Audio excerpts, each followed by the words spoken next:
Very good morning all of you. शुरुआत करते हैं हम लोग टीडीएस की फर्स्ट क्लास की।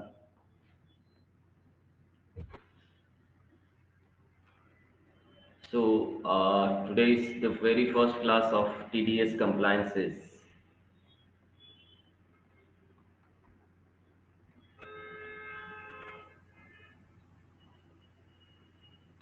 पहले तो मैं आपको टीडीएस होता क्या है और इसकी क्या अहमियत है उसको जरूर डिस्क्राइब करूंगा। देखिए, टीडीएस जो है वो गवर्नमेंट का एक ऐसा टैक्स मैकेनिज्म है, एडवांस टैक्स मैकेनिज्म है, जहां पर टीडीएस का फुल फॉर्म होता है tax deducted at source.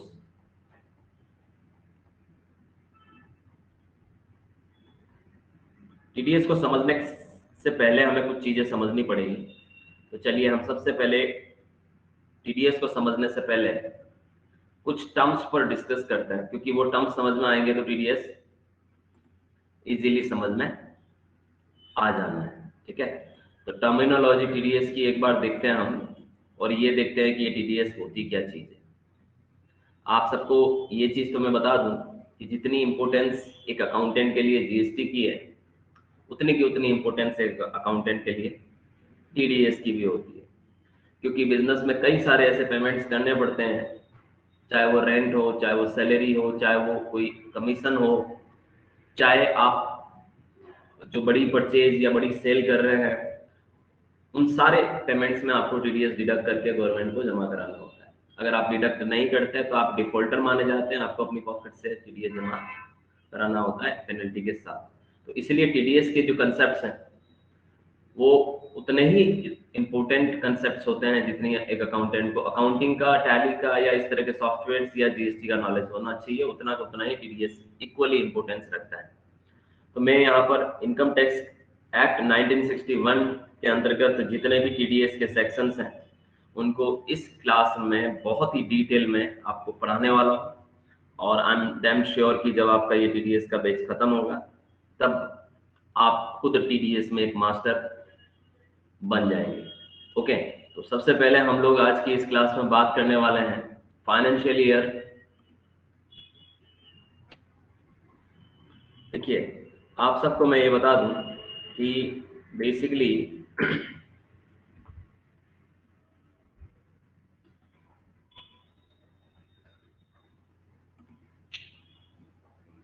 Income tax पढ़ रहे हैं अगर हम, या हम टीडीएस पढ़ रहे हैं, तो हमें करंट ईयर और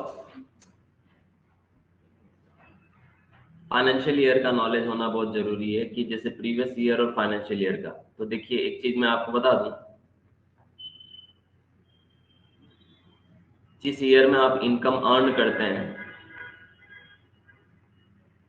जिस ईयर में आप इनकम को क्या करते हैं, अर्न करते हैं, वो ईयर इनकम टैक्स के नजरिए में प्रीवियस ईयर माना जाता है। इस साल आपने अपनी आय कमाई, दैट इज प्रीवियस ईयर। जैसे मान लो 2021-22, सॉरी 2020-21,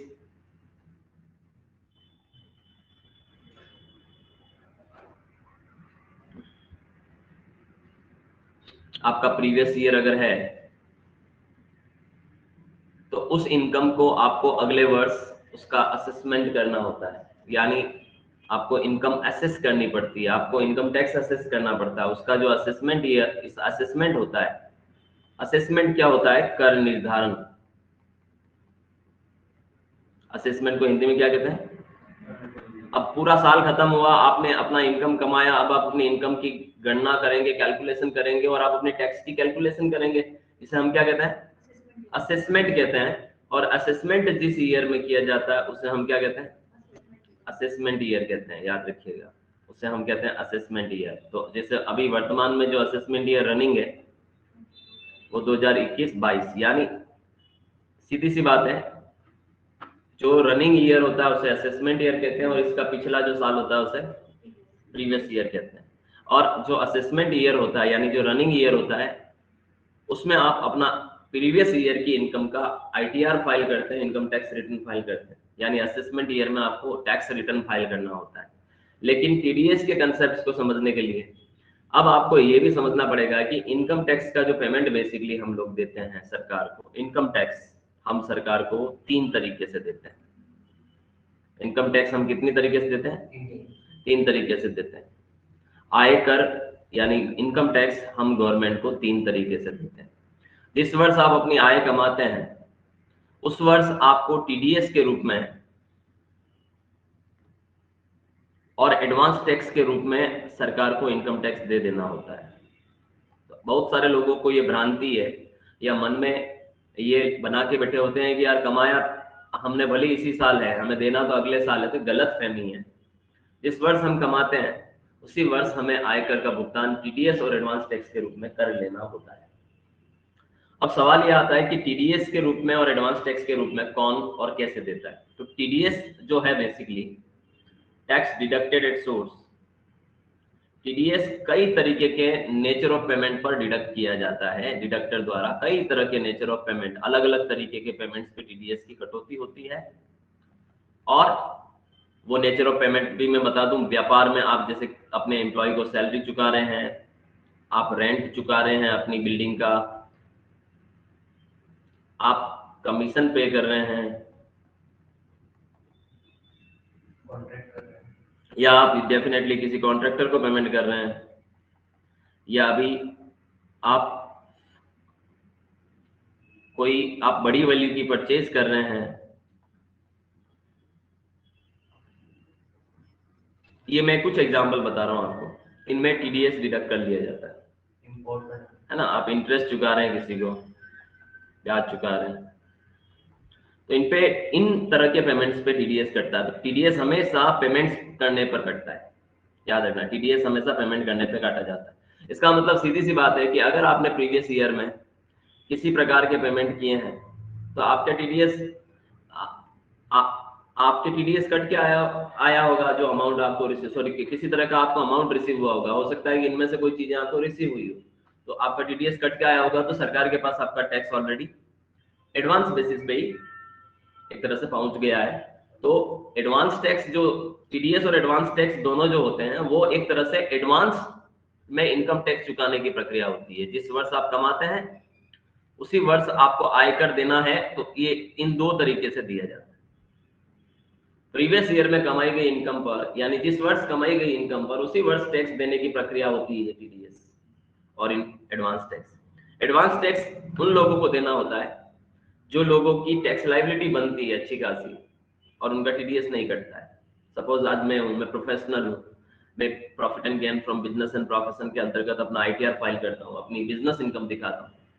अब मेरा कोई टीडीएस मान लो नहीं कटता क्योंकि मुझे कोई सैलरी नहीं देता, राइट। तो उस केस में मुझे एडवांस टैक्स देना पड़ता है। तो एडवांस टैक्स जो है वो आपको क्वार्टरली बेसिस पे फाइल करना होता है, भरना होता है, जबकि टीडीएस जो है वो मंथली बेसिस पे कट जाता है। यानी किसी भी पर्टिकुलर मंथ में आपको इनमें से या इनसे भी और भी बहुत सारी तरीके की इनकम होती है, तो किसी भी तरीके की इनकम आपको हुई है तो उस पर हो सकता है TDS at the time of source, at source TDS आपका कट जाता है। इसीलिए इसे कहते हैं टैक्स डिडक्टेड एट सोर्स, ठीक है। जबकि असेसमेंट ईयर में जब आप अपना आईटीआर भरने जाते हो तब कोई बचा कुचा अगर आपका कोई टैक्स का पेमेंट होता है वो आपको देना पड़ता है, जिसे सेल्फ असेसमेंट टैक्स कहा जाता है, सेट। तो इनकम टैक्स चुकाने के 3 तरीके होते हैं, टीडीएस, एडवांस टैक्स और सेट। तो टीडीएस जो है वो एक एडवांस मैकेनिज्म है इनकम टैक्स चुकाने का। जिस व्यक्ति का टीडीएस पहुंचा है सरकार के पास वो व्यक्ति अपना आईटीआर फाइल करते वक्त उस टीडीएस को बताता है कि ये मेरा ऑलरेडी पेमेंट हो चुका है। तो उसकी जो भी लायबिलिटी बनती है उसमें से वो टीडीएस माइनस हो जाता है, रिमेनिंग अमाउंट उसे सेल्फ असेसमेंट टैक्स के रूप में देना होता है, जिसे क्या कहते हैं हम सेट कहते हैं, याद रखिए। अच्छा, आपको ये भी बता दूं मैं, टीडीएस और एडवांस टैक्स अगर आपने दे दिया तो आपका उस पर कोई ब्याज नहीं बनता। लेकिन कई बार ऐसा होता है कि आपका टीडीएस या एडवांस टैक्स इतना नहीं पहुंचा जबकि आपकी लायबिलिटी ज्यादा थी, तो आपको जो सेल्फ असेसमेंट टैक्स देना पड़ेगा तो उस पर आपको फिर विद ब्याज आपको वो पैसा गवर्नमेंट को देना पड़ता है, तो वो फिर आपको महंगा पड़ता है। सो बेसिकली एग्जाम्पल ये है कि बंदे का टीडीएस कटा हुआ 80,000 रुपए सपोज, और उसकी लायबिलिटी 1 लाख रुपए आ रही है, तो वो अपना आईटीआर भरने जाएगा, तो आईटीआर तो अगले साल फाइनेंशियल ईयर में ड्यू डेट के आसपास भरेगा। जुलाई, नॉन ऑडिटेड एसएससी जुलाई के आसपास भरेगा, ऑडिटेड एसएससी सितंबर में भरेगा, तो उसका फाइनेंशियल ईयर तो मार्च में खत्म हो गया था। तो वो 4 महीने या 6 महीने बाद अपना आईटीआर भरने जा रहा है, और तब जाके वो गवर्नमेंट में बता रहा है कि मेरी टैक्स लायबिलिटी 1 लाख की है, और उसमें से उसका टीडीएस ऑलरेडी 80,000 रुपए सरकार के पास पहुंच चुका था प्रीवियस ईयर में। तो रिमेनिंग अमाउंट जो बचा है 20,000 रुपए, वो उस वक्त चालान के माध्यम से क्या करेगा, पे करेगा। तो अगर वो उस वक्त चालान के माध्यम से पे करेगा तो उसको ब्याज भी देना पड़ेगा उन 4 या 6 महीनों का, क्योंकि वो पैसा तो सरकार को उसी वर्ष आ जाना चाहिए था जिस वर्ष उसने कमाया। नहीं, भूल नहीं हुई है, दिस इज नॉट भूल। कैसे बोला, कैसे गलती करी? 1 लाख रुपए बन रहा था, नहीं 1 लाख बन रहा था तो उसको थोड़ी पता था। वो असेसमेंट इसीलिए होता ना, असेसमेंट होगा, आप अपनी सारी इनकम, अपने जो भी एक्सपेंसेस, अपने डिडक्शंस की कैलकुलेशन करोगे, तभी तो आपको पता पड़ेगा कि आपकी कोई लायबिलिटी बन रही है और उतनी बन रही है, तो उसे भूल नहीं कहता। सीधी सी बात। सरकार टीडीएस या एडवांस टैक्स क्यों लेती है? ताकि उनके पास लिक्विडिटी अरेंज हो। आज आप सबको मैं ये बता दूं कि इंडियन गवर्नमेंट के पास सबसे ज्यादा कॉर्पोरेट टैक्स और इनकम टैक्स से रेवेन्यू होती है। पहला नंबर कॉर्पोरेट टैक्स का, दूसरा नंबर इनकम टैक्स का, आपको मैं बता दूं।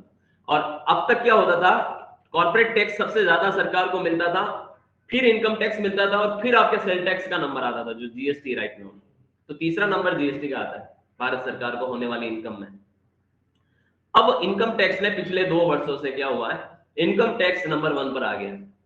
यानी इनकम टैक्स का नंबर 1 पे आने का मतलब होता है कि भारत में नंबर ऑफ टैक्स पेयर्स की, डायरेक्ट टैक्स पेयर्स की संख्या बढ़ रही है, और टैक्स पे करने वालों की संख्या क्या हो रही, डे बाय डे क्या हो रही, इंक्रीज हो रही है। समझ रहे हो? तो भारत सरकार को सबसे ज्यादा इनकम का जो सोर्स है वो है इनकम टैक्स या कॉर्पोरेट टैक्स। कंपनियों से जो टैक्स आता है उसे कॉर्पोरेट टैक्स कहा जाता है।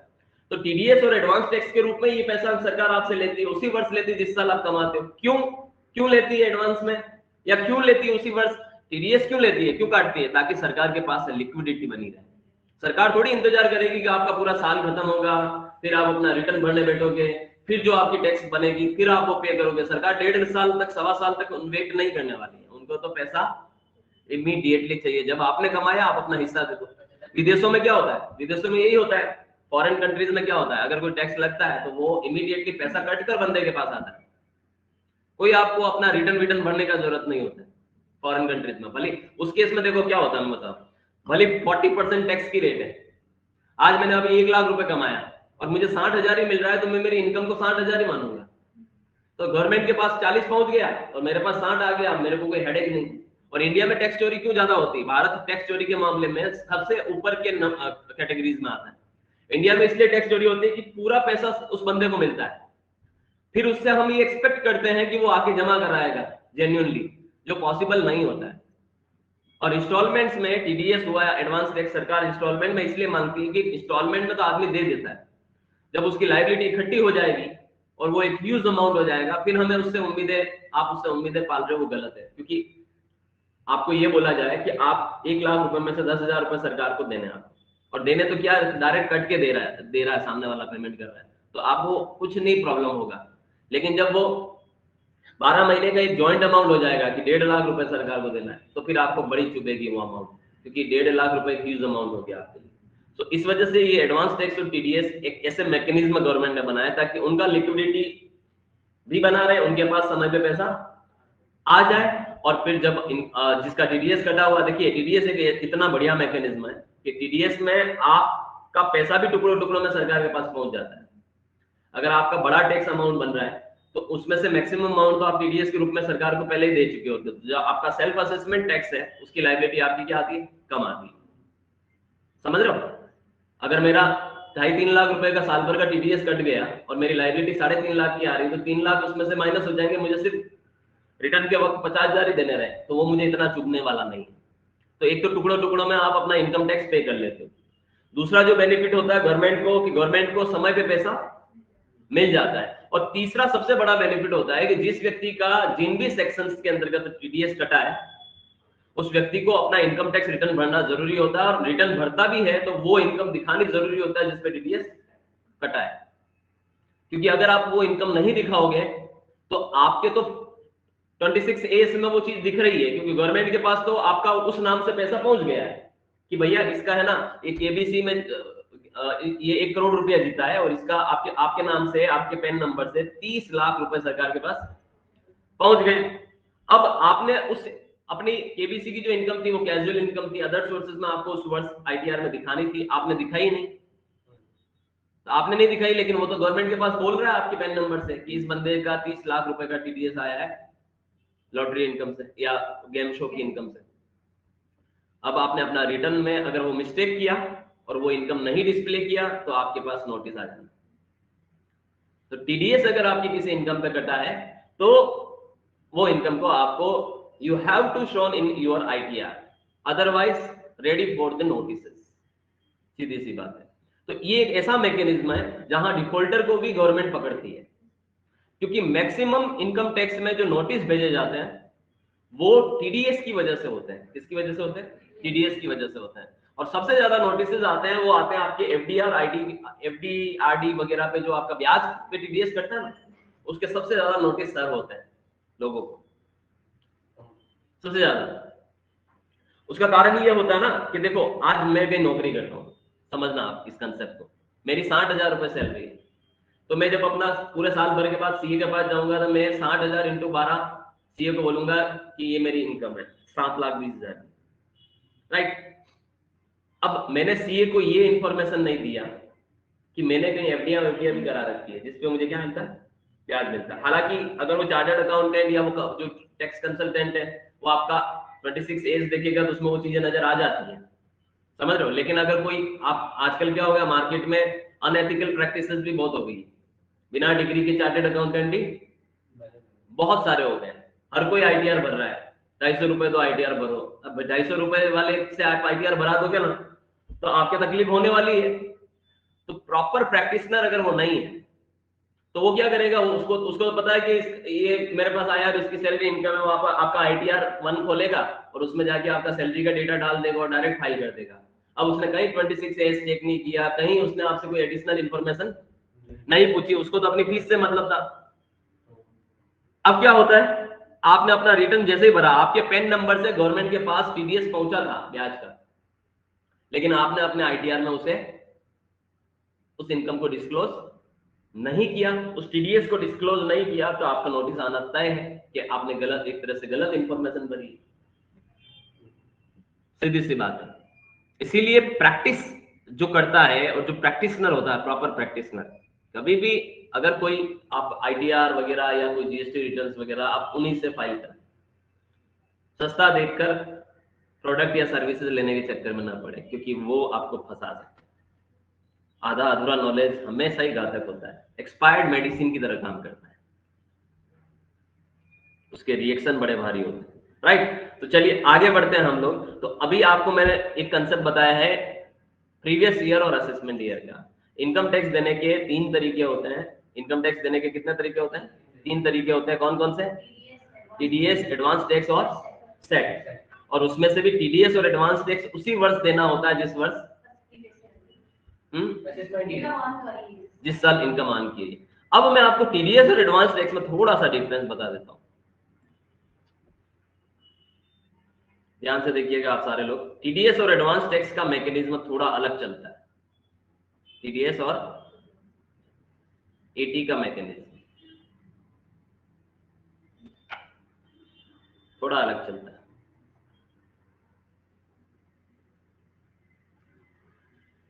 देखिए इधर देखो, मामला है राम का। मान लो ये हम किसका केस पढ़ रहे हैं? राम।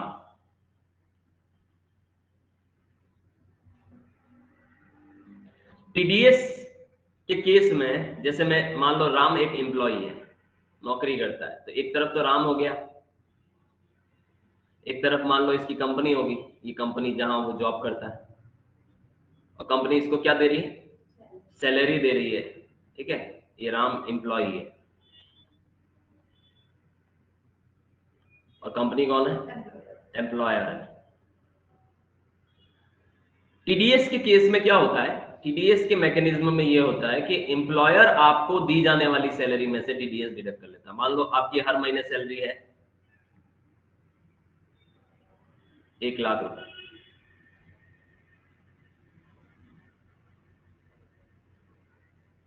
ठीक है। और उस 1 लाख पे मान लो टीडीएस 10,000 रुपए काटना है कंपनी को, तो कंपनी क्या करेगी,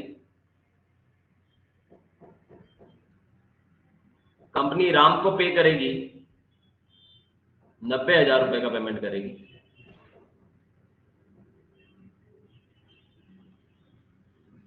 ठीक है, एक में से। और कंपनी क्या करेगी, 10,000 रुपए का पेमेंट कर देगी किसको, गवर्नमेंट को, as a TDS on salary. Government को ये बोलेगी कि मैंने टीडीएस काटा है सैलरी के ऊपर, ठीक है, 10,000 रुपए। अब ये टीडीएस जब कंपनी गवर्नमेंट को पे करेगी, तो मैं आपको इसका जो मैकेनिज्म है टीडीएस का उसको समझा देता हूं। कंपनी क्या करेगी, सबसे पहले जिस भी महीने का ये टीडीएस है उसे डिडक्ट करेगी। सपोज ये मामला है जुलाई महीने का, जुलाई की सैलरी जो कि अगस्त में पे होनी है। तो कंपनी ने जब अगस्त में जुलाई की सैलरी पे की, तो अगस्त में डिडक्ट किया क्या, टीडीएस। जिस महीने आप सैलरी पे कर रहे हो उस महीने आपको टीडीएस काट लेना है। तो जुलाई की सैलरी 5 अगस्त को कंपनी पे कर रही है, तो 90,000 रुपए देगी 5 अगस्त को राम को, और 10,000 रुपए टीडीएस काट लेगी। और नियम अनुसार ये टीडीएस जिस महीने कटा है उसके अगले महीने सितंबर में इस टीडीएस का, इसको कंपनी को क्या करना पड़ेगा, टीडीएस का पेमेंट करना पड़ेगा सरकार को। और सितंबर महीने में टीडीएस का पेमेंट का मतलब होता है ये जो कंपनी करेगी ये चालान के माध्यम से करेगी। याद रखिए, मंथली होता है टीडीएस का पेमेंट। आपने जिस भी महीने टीडीएस काटा आपको वो टीडीएस सरकार तक पहुंचाना है। तो सितंबर महीने में कंपनी इस टीडीएस का पेमेंट करेगी। आईटीएनएस चालान का नंबर भी बता देता हूं मैं आपको, आईटीएनएस 281। कौन सा चालान, ITNS 281। This is the challan number of TDS payment, याद रखिएगा। कंपनी इस चालान के माध्यम से टीडीएस का भुगतान करेगी किसको, गवर्नमेंट को। और कंपनी ये बताएगी गवर्नमेंट को कि ये जो टीडीएस है ये हमने सैलरी पे काटा है और इस पेन नंबर वाले का काटा है। आपको मैं ये भी बता दूं, टीडीएस का जब पेमेंट करेगी तो कंपनी पेन वाइज पेमेंट करेगी। कैसे, पेन वाइज, सामने वाले एसएससी का पेन नंबर और उसका टीडीएस का अमाउंट बताया जाएगा कि इसका टीडीएस काटा है, ताकि आपके पेन हिस्ट्री में जाके वो चीज जुड़े। तो कंपनी को टीडीएस का पेमेंट करना है और सेम मंथ में 5 दिन के अंदर अंदर कंपनी को आपका, ये देखिए ये मामला होगा सितंबर में, जैसे ही ये पेमेंट करेगी, पेमेंट करने के बाद कंपनी टीडीएस सर्टिफिकेट जारी करेगी। क्योंकि अगर देखिए आप राम को अगर 90,000 ही दे रहे हो जबकि उसकी सैलरी तो कितनी है, 1 लाख है, तो राम ये नहीं बोलेगा 10,000 कहां गए, तो आप बोलोगे मैंने टीडीएस काटा है, तो राम बोलेगा मेरे को इसका सर्टिफिकेट चाहिए। क्योंकि आप वो टीडीएस कल को जमा नहीं कराते हो तो मेरे को तो 10,000 का क्या हो जाएगा, नुकसान हो जाएगा।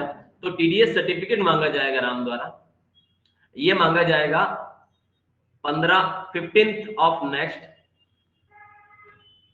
मंथ। जिस भी महीने आपका टीडीएस कटा है उसका 15 तारीख तक आपको टीडीएस सर्टिफिकेट अपने एम्प्लॉय को देना है, एम्प्लॉय को आपसे लेना है। अच्छा, ये सर्टिफिकेट कोई हाथ से बनाई हुई रसीद नहीं होती है कि आपने किसी प्रिंटर के यहाँ जाके छपवा दी और आप उसको काट के दे रहे हो कि मैंने ये ले टीडीएस के साथ। ये सर्टिफिकेट तब जनरेट होगा जब आईटीएनएस के जरिए आप टीडीएस का पेमेंट करोगे, तो वो ऑनलाइन जनरेट होगा ट्रेसिस के पोर्टल से। टीडीएस सर्टिफिकेट कहां से आएगा, ट्रेसिस के पोर्टल से। ट्रेसिस का पोर्टल क्या होता है, इनकम टैक्स डिपार्टमेंट में टीडीएस का एक अलग ही पूरा पोर्टल चलता है जिसे हम ट्रेसिस पोर्टल कहते हैं, वहां से ये सर्टिफिकेट जनरेट होता है, ये ध्यान देना।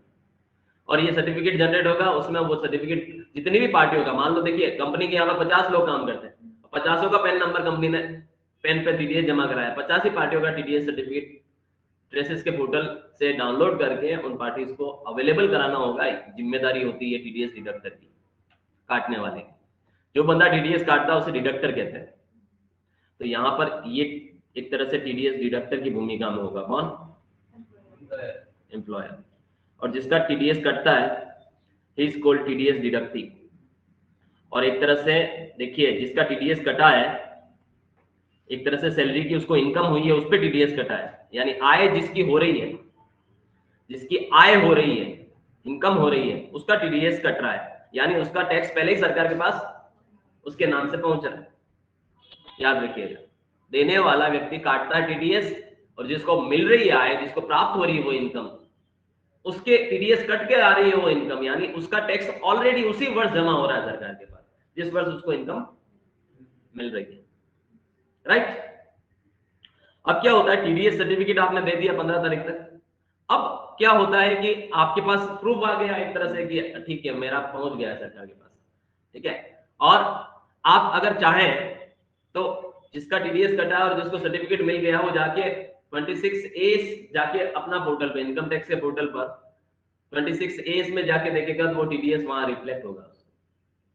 ध्यान देना, 26A में जैसे ही ये बंदा जमा कराएगा कंपनी, अगर इसने जमा कराया चालान के माध्यम से 26A में वो चीज दिखती है। अच्छा, इसके बाद देखिए एक लायबिलिटी और बनती है इसकी, वो होती है टीडीएस स्टेटमेंट की जमा कराना। टीडीएस स्टेटमेंट जमा कराना, टीडीएस काटने वाले को क्वार्टरली बेसिस पे टीडीएस स्टेटमेंट जमा कराना होता है। क्वार्टरली यानी टीडीएस के जो रिटर्न भरे जाते हैं, स्टेटमेंट को हम रिटर्न कह सकते हैं, ये क्वार्टरली भरे जाते हैं। ध्यान देना, इसे आप एक तरह से टीडीएस के रिटर्न्स कहेंगे। क्या कहेंगे? TDS returns. ये क्वार्टरली बेसिस होते हैं। और पूरे क्वार्टर में आपने जितने भी लोगों के टीडीएस काटे हैं उसका पूरा ब्यौरा आपको सरकार को रिटर्न्स के माध्यम से जमा कराना होता है, ये ध्यान देना, ठीक है। और टीडीएस स्टेटमेंट जमा होते ही सामने वाले के 26A में वो चीज नजर आती है, ये ध्यान देना। 3 महीने में 3 बार उस व्यक्ति की सैलरी में टीडीएस कटा होगा तो वो सारा आपका स्टेटमेंट में आपको शो होगा। हाँ, क्रॉस मैच करना, बिल्कुल। तो ये रिटर्न कहलाता है, रिटर्न फाइल करना होगा, ये टीडीएस डिडक्टर को करना होता है सारा काम। तो टीडीएस का पेमेंट, टीडीएस डिडक्ट करना, टीडीएस का पेमेंट करना, टीडीएस सर्टिफिकेट जनरेट कराना, टीडीएस रिटर्न फाइल करना, ये जिम्मेदारी सारी टीडीएस डिडक्टर की होती है। अच्छा, जो टीडीएस डिडक्टर होता है, टीडीएस डिडक्टर होता है जो टीडीएस को काटता है, वो ऐसे ही डिडक्टर नहीं बन जाता है कि ऐसे ही आप मर्जी आए जिसका टीडीएस काट लो, ऐसा नहीं होता है। टीडीएस डिडक्टर को 10 नंबर लेना होता है। क्या लेना होता है? 10 नंबर, 10 लेना होता है। जिस तरह से इनकम टैक्स रिटर्न भरने के लिए, इनकम टैक्स का पेमेंट करने के लिए पेन जरूरी है, उसी तरह से टीडीएस काटने वाले को 10 नंबर जरूरी है। Tax assessment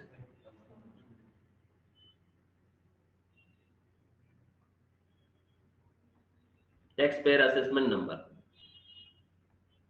tax payer assessment number 10 issue करती है एनएसडीएल। कौन?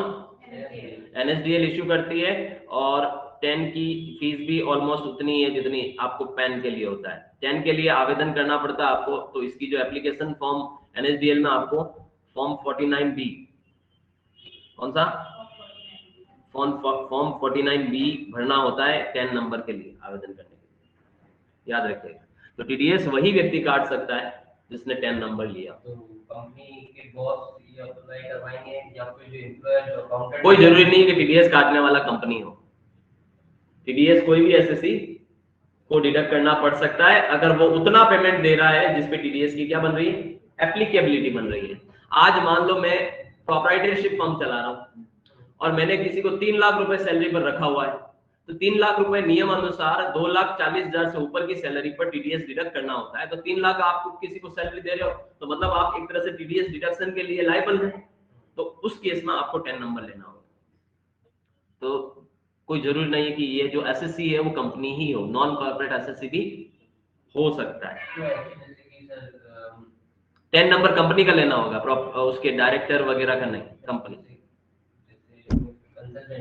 मैं काम कर रहा हूँ उसका, तो मैं टीडीएस डिडक्ट करवा रहा हूँ आगे वाले का, कहाँ से करवा रहे हो? किसी चीज का, यानी किसी रेंट का हुआ, किस कौन का? मैं किसी प्रॉपर्टी पे हूँ, मैंने हायर करके किसी प्रॉपर्टी को उसका रेंट देना होता है, टीडीएस काट। आपने किराए पे प्रॉपर्टी ले रखी है, राइट? हाँ। और आप क्या काम करते हो? कंसल्टेंसी का काम करते हो, राइट? फर्म है आपकी, प्रोप्राइटरशिप फर्म है आपकी, हाँ ठीक है।